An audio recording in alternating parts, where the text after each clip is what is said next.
couple of terrible chains here. You probably see how utterly rusted that is. The sprockets are fine, they're really clean, really clean, so it's just a really old chain. And then, so that's when you don't look after your chain. That's really bad. You should never let it get to this stage. I would look after that only because it's not my bike, but otherwise, if that was my bike, I'd just get a new chain.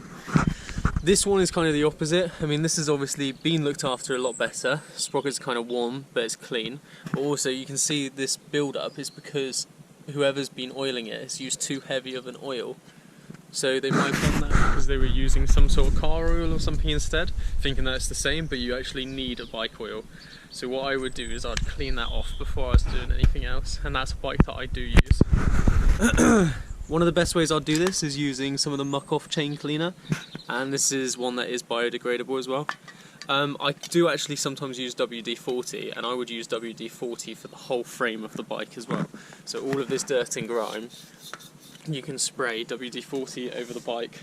But both of these, what you want to make sure with both of these is that when I'm going to be using it, I can spray it directly onto some of the chain in certain places, but you never want to leave chain cleaner or WD-40 or similar hardware and oils on the bike. You always want to rub them off and get off everything that you spray on, because it is corrosive and it will ruin the bike. So let me just try and show you. If I just rub this.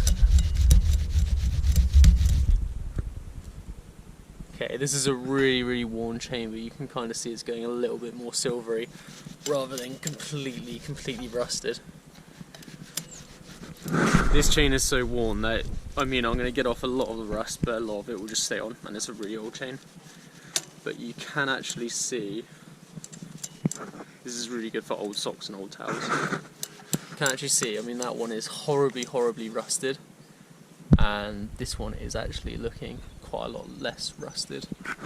Once I've worked on that pretty much nearly over the whole chain, and also with this one, because it's got loads and loads of grime on it, I'll be rubbing that for quite a while. I will then use a lubricant.